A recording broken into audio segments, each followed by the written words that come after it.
Did you know that Marie Antoinette married the heir to the throne of France when she was only 14 years old? And did you know that she was unjustly accused of many of the crimes attributed to her? This is the story of Marie Antoinette and how an Austrian princess, who arrived in France with great expectations, ended up being sentenced to death by guillotine. Join me to discover how she lived, what made her so controversial, and why she was executed during the French Revolution. If this is your first time on the channel, subscribe now so you don't miss any important content about the darkest chapters of our history. A privileged princess, or not so much? Maria Antonia Josefa Juana of Habsburg and Lorraine, the 15th daughter of Austrian Emperor Francis and Empress Maria Theresa, was born in Vienna in 1755. Her birth occurred on All Souls' Day, a day that many considered unlucky, but she was a beautiful, kind, and beloved child during her early years. Maria Antonia, as she was called, spent her time playing with her siblings and receiving the basic education expected of a princess of the time. However, instead of an intensive education, she was instructed in a superficial way, which did not prepare her for the challenges she would face later in France. While she was living a peaceful childhood, her mother, Maria Theresa, was a political, calculating, and ambitious woman who was planning alliances for her children with the most powerful families in Europe. Maria Theresa knew that a marriage between Maria Antonia and the heir to the French throne would be a great advantage for Austria. Although France and Austria did not have a friendly relationship, recent wars had left French ministers eager to seek lasting peace, and a marriage with an Austrian princess could provide the solution. After several negotiations, the agreement was finalized, and Maria Antonia was engaged to Louis Auguste, the Dauphin of France. A move to France and a teenage marriage. At 14, Maria Antonia married Louis Auguste in a symbolic ceremony, then left for France accompanied by a large retinue of servants and advisors. The young princess had no idea how the French lived, and although she learned French and adopted the French version of her name, Marie Antoinette, she still had a strong German accent and some Austrian customs that set her apart. Upon arriving in France, she finally met her fiancé, the shy and insecure 15-year-old Louis Auguste. Life at the court of Versailles, known for its luxury and formality, was impressive yet bewildering for her. She wasn't accustomed to the strict court etiquette or the constant attention of the nobles and servants surrounding her. The wedding was a lavish and spectacular event, and even King Louis XV participated in the ceremony of bedding, a tradition where newlyweds were escorted by nobility to their bridal chamber. Although it was expected that the marriage would be consummated that night, Louis and Marie Antoinette simply fell asleep. The lack of consummation became a problem that, over time, would lead to gossip and rumors at court and among the French people. The routine of Versailles and Marie Antoinette's boredom. Over time, life at Versailles became monotonous for Marie Antoinette. The palace was enormous, housing some 5,000 people, but despite its size and appearance as a small city, her life was monotonous and governed by strict rules of etiquette. As Dauphine, the wife of the heir to the throne, she had to follow a strict schedule and deal with influential figures at court, such as the king's mistress, Madame de Pompadour, whom she despised. As her relationship with Louis Auguste remained distant and the marriage was still unconsummated, the young queen sought entertainment elsewhere. She began visiting Paris to organize parties and became fond of playing cards.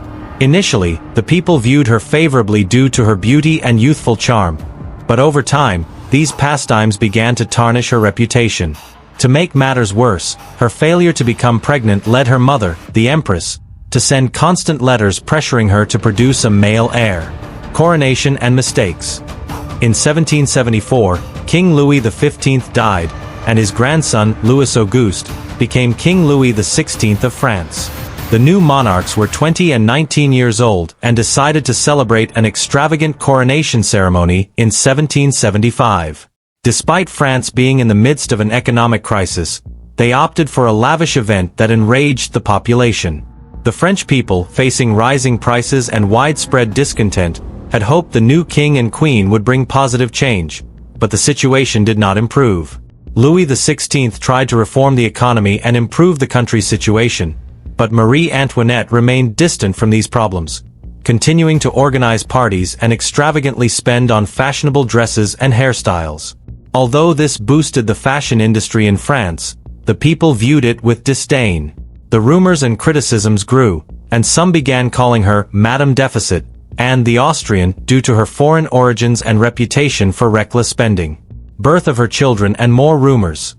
Finally, after 7 years of marriage, Marie Antoinette gave birth to her first child in 1778. Rumors about her inability to have children, due to her husband's physical problems, Louis XVI had to undergo surgery, filled Versailles and the French people with speculation. Over time, Marie Antoinette and Louis XVI had 3 more children, but the gossip never ceased.